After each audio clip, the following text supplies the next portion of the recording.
Helicopter বিধ্বস্ত হয়ে মারা গেছেন ইরানের প্রেসিডেন্ট ইব্রাহিম রাইসি। এই তথ্য নিশ্চিত করেছে দেশটির রাষ্ট্রীয় গণমাধ্যম। জানানো হয়েছে, প্রেসিডেন্টকে বহনকারী উড়োযানটির কেউই বেঁচে নেই। হেলিকপ্টার বিধ্বস্তের পর ইরানের প্রেসিডেন্ট ইব্রাহিম রাইসির ভাগ্যে কি ঘটেছে? তিনি কি জীবিত আছেন? তাকে বহনকারী হেলিকপ্টারটি কোথায়? কিভাবে বিধ্বস্ত হলো হেলিকপ্টারটি? এর সাথে অন্য কোনো দেশ কি? যে ভয়াবহ খবর হলো, তাকে বহনকারী হেলিকপ্টারটি যেখানে বিধ্বস্ত হয়েছে বলে ধারণা করা হচ্ছে, ঘন কুয়াশা আর বৈরী আবহাওয়ার কারণে সেখানে পৌঁছাতেই পারেনি উদ্ধারকারী দল।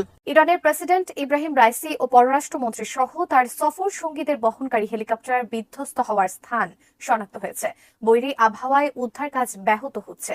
রোববার দেশটির পূর্ব আজারবাইজানের জুলফা এলাকায় রাইসিকে বহনকারী হেলিকপ্টারটি দুর্ঘটনার কবলে পড়ে। আসসালামু আলাইকুম। এইমাত্র পাওয়া তাজা খবর, ইন্না লিল্লাহি ওয়া ইন্না ইলাইহি রাজিউন।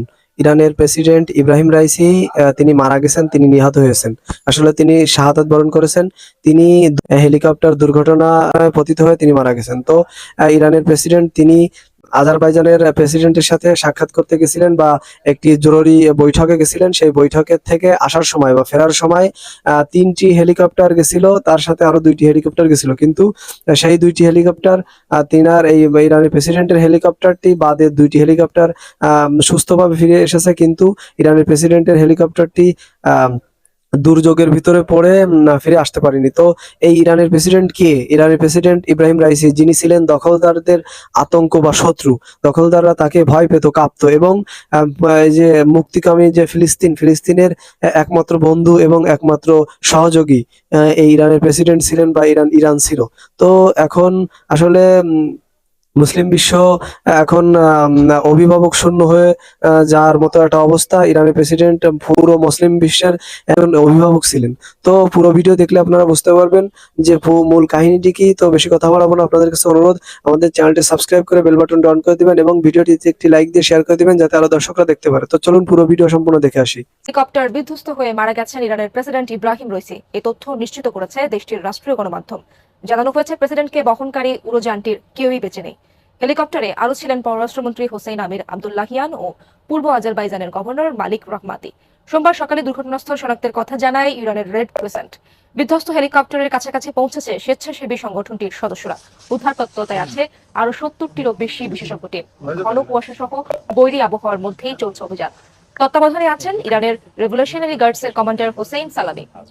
রোববার ইরানের পূর্ব আজারবাইজান প্রদেশে দুর্ঘটনার শিকার হয় প্রেসিডেন্ট রাইসির হেলিকপ্টার। ইরান আজারবাইজান সীমান্ত এলাকা থেকে উত্তর পশ্চিমাঞ্চলীয় তাবরিজ শহরের দিকে যাচ্ছিলেন তিনি। ধারণা করা হচ্ছে উত্তরাঞ্চলে হার্ড ল্যান্ডিং এর শিকার হয়েছে উড়োযানটি। অবশেষে সন্ধান মিলেছে ইরানের প্রেসিডেন্টকে বহনকারী হেলিকপ্টারের ধ্বংসাবশেষের। তবে এখনো নিখোঁজ ইব্রাহিম রাইসি সহ বাকি আরোহীরা। ইরানের কর্মকর্তাদের বরাত দিয়ে বার্তা সংস্থা রয়টার্স জানায়, পুরোপুরি বিধ্বস্ত হয়েছে হেলিকপ্টারটি। আর রেড ক্রিসেন্ট জানায়, জীবিত কারো সন্ধান মেলেনি সেখানে। রাতভর বৈরী আবহাওয়ায় চলেছে উদ্ধার কাজ। অবশেষে সকালে তুরস্কের সহায়তায় তাভিল গ্রামে মিলল বিধ্বস্ত হেলিকপ্টারের খোঁজ। মুহূর্তেই সেখানে ছুটে যায় রেড ক্রিসেন্ট। দুর্ঘটনাস্থল থেকে উদ্ধার করে পুরোপুরি বিধ্বস্ত হেলিকপ্টারটি। পরবর্তীতে সংস্থাটি জানায়, এই ধ্বংসাবশেষ থেকে জীবিত কারো সন্ধান মেলেনি। তাই ইরানের প্রেসিডেন্ট ইব্রাহিম রাইসির ফিরে আসাটা যেন এখন অলিক। রোববার আজারবাইজানে একটি বাঁধ উদ্বোধন করেন 63 বছর বয়সী ইরানের এই প্রেসিডেন্ট। সেখান থেকে 3টি হেলিকপ্টারের বহর নিয়ে তেহরানের উদ্দেশ্যে রওনা দেন তিনি। সাথে ছিলেন পররাষ্ট্রমন্ত্রী, পূর্ব আজারবাইজানের গভর্নর, খামেনির প্রতিনিধি সহ বেশ কয়েকজন কর্মকর্তা। পথে ঘটে বিপত্তি। ঘন কুয়াশায় ছেয়ে যায় উত্তর পশ্চিমাঞ্চলের সীমান্তবর্তী শহর জুলফার আকাশ। ফলে নিয়ন্ত্রণ হারায় বেল 212 হেলিকপ্টারটি। ঘণ্টাখানেকের মধ্যে 2টি হেলিকপ্টার ফিরে এলেও দুর্ঘটনার কবলে পড়ে রাইসিকে বহনকারী হেলিকপ্টার। রাতভর উদ্ধার কাজে নামে 70-এর বেশি উদ্ধারকারী দল। যোগ দেয় তুরস্ক, রাশিয়া ও ইউরোপীয় ইউনিয়ন। আশ্বাস চৌধুরী, চ্যানেল 24। এ বিষয়ে আরো জানাতে নিউজরুম থেকে যুক্ত হচ্ছেন আশ্বাস চৌধুরী। আশ্বাস, সবশেষ কি তথ্য আছে আপনার কাছে? আন্তর্জাতিক গণমাধ্যমগুলো কি বলছে আর ইরানের রাষ্ট্রীয় গণমাধ্যমের কি তথ্য দিয়েছে? কাকুলি, আপনি জানেন যে রাতভর বৈরী আবহাওয়ায় উদ্ধার কাজ চলেছে। খুবই যন্ত্রণা করে উদ্ধার কাজটা চালাতে হয়েছে, কারণ ভিজিবিলিটি এখানে ছিল না। এর মধ্যে সকালবেলা যখন তুরস্কের উদ্ধারকারী দল ঘটনাস্থলে পৌঁছায়, তখন তারা ড্রোন দিয়ে থার্মাল কিছু ছবি পায়, যেখানে একটি আগুনের হলকার চিত্র তারা দেখে। এটা হচ্ছে তাভিল গ্রামে, তাবরিজ থেকে প্রায় 100 কিলোমিটার দূরে। এই তাভিল গ্রামে মুহূর্তে ছুটে যায় রেড ক্রিসেন্টের কর্মীরা এবং সেখানে উদ্ধার হয়, শনাক্ত হয় বিধ্বস্ত হেলিকপ্টারটি। এবং হেলিকপ্টারটির ছবি আমরা এর মধ্যে পেয়েছি। যেভাবে হেলিকপ্টারটি বিধ্বস্ত হয়েছে সেখানে কারো জীবিত থাকার সম্ভাবনা একদম নেই বললেই চলে। একই কথা রেড ক্রিসেন্টও বলছে যে হয়তো কোনো আরোহী আর বেঁচে নেই, তাই অলিক ধারণা প্রেসিডেন্ট রাইসি ফিরে আসবেন বা বেঁচে ফিরবেন এই সম্ভাবনা একদম নেই বললেই চলে। আর আরো কিছু তথ্য আমরা সামনে পেয়েছি যে যেই বিমানটি, যেই হেলিকপ্টারটি দুর্ঘটনার কবলে পড়েছিল সেটি হচ্ছে বেল 212 মডেলের। আমরা যেমন বলছিলাম যে 1979 সালে যুক্তরাষ্ট্রের স্যাংশনের কারণে, নিষেধাজ্ঞার কারণে কোনো আন্তর্জাতিক বিমান সংস্থা তাদের কাছে বিমানের কোনো পার্টস না বেচতে পারবে না কিনতে পারবে। এই কারণে যেই বিমানে করে প্রেসিডেন্ট সাহেব আসছিলেন সেই বিমানটি কিন্তু 1968 সালের মডেলের, মানে প্রায় 50 বছর পুরনো একটি মডেল। 2005 সালে ইরান চেষ্টা করেছিল এই বিমানটিতে কিছু উন্নয়ন কাজ করার, কিন্তু ওই পার্টসের অভাবে তারা সেটি করতে পারেনি। এই বিমান নিয়ে বৈরী আবহাওয়ায় থাকার কারণেই কিন্তু এই দুর্ঘটনাটা হয়েছে। তবে এখন পর্যন্ত আশার একটু বাণী আছে যে এখন পর্যন্ত তার মরদেহ কিন্তু পাওয়া যায়নি। এখন পর্যন্ত পররাষ্ট্রমন্ত্রী আছেন ওখানে, আজারবাইজান, ইস্ট আজারবাইজানের গভর্নর আছেন, কারোরই কিন্তু মরদেহ উদ্ধার করা যায়নি। আশাস, ইরানের কোনো গণমাধ্যম, রাষ্ট্রীয় গণমাধ্যম এই বিষয়ে কোনো কিছু জানিয়েছে কিনা, কোনো তথ্য দিয়েছে কিনা? ইরানের রাষ্ট্রীয় গণমাধ্যম এখন পর্যন্ত ঘোষণা দেয়নি যে মারা গেছে। এখন পর্যন্ত সবাই এভাবেই আনসার করছে, এভাবে উত্তর দিচ্ছে যে জীবিত ফেরার সম্ভাবনা নেই, কিন্তু মরদেহ না পাওয়া পর্যন্ত রাষ্ট্রীয় গণমাধ্যম থেকে ঘোষণা আসার সম্ভাবনা একটু কম। বিধ্বস্তের পর ইরানের প্রেসিডেন্ট ইব্রাহিম রাইসির ভাগ্যে কি ঘটেছে, তিনি কি জীবিত আছেন, তাকে বহনকারী হেলিকপ্টারটি কোথায়, কিভাবে বিধ্বস্ত হলো হেলিকপ্টারটি, এর সাথে অন্য কোনো দেশ কি জড়িত, এমন সব খবর জানতে উদগ্রীব এখন গোটা বিশ্ব। ইরানের প্রেসিডেন্ট কি বেঁচে আছেন নাকি মারা গেছেন এমন কোনো তথ্যই এখন পর্যন্ত পাওয়া যায়নি। সবচেয়ে ভয়াবহ খবর হলো তাকে বহনকারী হেলিকপ্টারটি যেখানে বিধ্বস্ত হয়েছে বলে ধারণা করা হচ্ছে, ঘন কুয়াশা আর বৈরী আবহাওয়ার কারণে সেখানে পৌঁছাতেই পারেনি উদ্ধারকারী দল। শুধু তাই নয়, পাহাড় ও জঙ্গলে ঘেরা ওই এলাকার মোবাইল ও টেলিফোন নেটওয়ার্ক না থাকায় কোনো ধরনের খবরও এখন পর্যন্ত মেলেনি।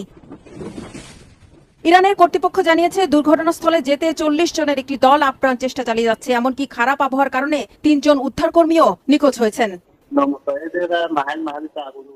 40 জনের দলটি চাকাফাক নামে ওই দুর্ঘটনাস্থলে যাওয়ার যথাসাধ্য চেষ্টা করছে। আমরা সেই অঞ্চল থেকে কিছু চিহ্ন পেয়েছি, তবে আবহাওয়ার অবস্থা খুব খারাপ। আমরা ড্রোন ব্যবহার করেছি। বৈরী আবহাওয়ার কারণে বিমানে খোঁজ চালানো যাচ্ছে না, এটি কেবল স্থলবাহিনীর মাধ্যমে সম্ভব।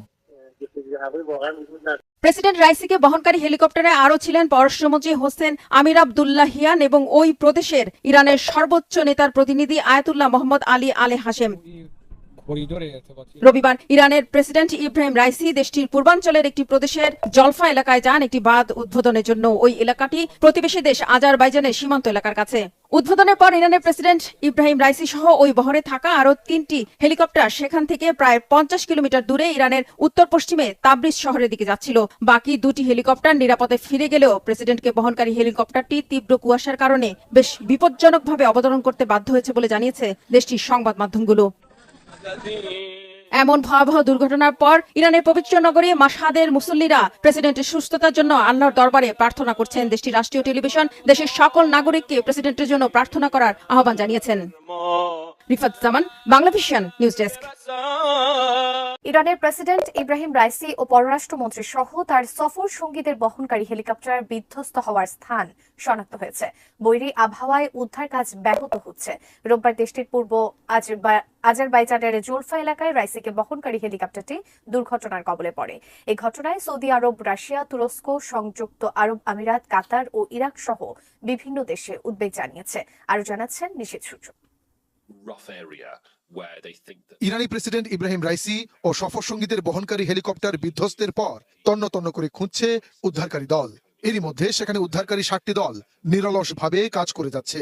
তবে ওই দুর্গম এলাকায় ভারী বৃষ্টি ও ঘন কুয়াশার কারণে উদ্ধার তৎপরতা ব্যাহত হচ্ছে। উদ্ধার অভিযানে সহায়তা করতে 32 সদস্যের একটি উদ্ধারকারী দল পাঠিয়েছে তুরস্ক সরকার। রোববার আজারবাইজান সীমান্তবর্তী এলাকায় একটি জলাধার প্রকল্প উদ্বোধন শেষে রাজধানী তাবরিজে ফিরছিলেন ইব্রাহিম রাইসি ও তার সফর সঙ্গীরা। এই যাত্রায় প্রেসিডেন্টের বহরে থাকা অন্য 2টি হেলিকপ্টার নিরাপদে গন্তব্যে পৌঁছালেও পূর্ব আজারবাইজানের জুলফা এলাকার কাছে প্রেসিডেন্টকে বহনকারী হেলিকপ্টারটি বিধ্বস্ত হয়। বিধ্বস্ত হেলিকপ্টারে ইরানের প্রেসিডেন্ট ইব্রাহিম রাইসি, পররাষ্ট্রমন্ত্রী হোসেন আমির আবদুল্লাহিয়ান ছাড়াও পূর্ব আজারবাইজান প্রদেশের গভর্নর মালেক রহমতি এবং ইরানের সর্বোচ্চ নেতার মুখপাত্র আয়াতুল্লাহ মোহাম্মদ আলী আলে হাশেম ছিলেন। দুর্ঘটনার পর জাতির উদ্দেশ্যে দেয়া ভাষণে ইরানের সর্বোচ্চ নেতা আয়াতুল্লাহ আলী খামেনি বলেন, মহান আল্লাহ প্রিয় প্রেসিডেন্ট ও তার সফর সঙ্গীদের সুস্থ শরীরে ফিরিয়ে দেবেন। তাই উদ্বিগ্ন না হয়ে ইরানের জনগণের প্রতি তাদের প্রেসিডেন্ট ও সফর সঙ্গীদের জন্য প্রার্থনা করার আহ্বান জানান। এদিকে রেড ক্রিসেন্ট সহ কিছু সংবাদ মাধ্যম প্রথমে হেলিকপ্টারটির অবস্থান শনাক্তের খবর প্রকাশ করলেও পরবর্তীতে তা ফিরিয়ে নেয় ইরানের রাষ্ট্রীয় গণমাধ্যম ইরনা। তবে এই রাষ্ট্রীয় গণমাধ্যম জানিয়েছে দুর্ঘটনাস্থলের অনুসন্ধান এলাকা ক্রমশ সংকুচিত হচ্ছে। এদিকে দুর্ঘটনার কয়েক ঘন্টা পরও বিধ্বস্ত হেলিকপ্টারটির অবস্থান শনাক্ত করতে না পারায় তাদের জীবিত উদ্ধার করা নিয়ে শঙ্কা দেখা দিয়েছে। এতক্ষণ আপনাদের যে সহকারে পুরো ভিডিও দেখেছেন, তো পুরো ভিডিও দেখে আপনাদের কাছে কেমন লেগেছে, এবং এই যে মুসলিম জাহানের যে একজন অভিভাবক হারালাম আমরা, বা মুসলমান জাতি হারিয়েছে, এর ক্ষতি কি কতদূর পূর্ণ হবে বা পূরণ হবে, এটা আসলে দেখার বিষয়। তো পরবর্তীতে এই বিষয়ে তদন্ত হলে জানা যাবে যে তিনি নিহত হয়েছেন নাকি তাকে পরিকল্পিত হত্যা করা হয়েছে। তো পুরো ভিডিও দেখে আপনাদের কাছে কেমন লেগেছে অবশ্যই কমেন্ট সেকশনে জানাবেন। তো এই ধরনের আলোচিত সমালোচিত ভাইরাল আপডেট এবং রাজনৈতিক বিশ্লেষণমূলক ভিডিও সবার আগে পেতে আমাদের চ্যানেলটি সাবস্ক্রাইব করে আমাদের পাশে থাকবেন। আপনাদের সাথে দেখা হবে, কথা হবে অন্য কোনো গুরুত্বপূর্ণ টপিকস বা ভিডিও। সে পর্যন্ত সবাই সুস্থ থাকবেন, ভালো থাকবেন, আল্লাহ হাফেজ।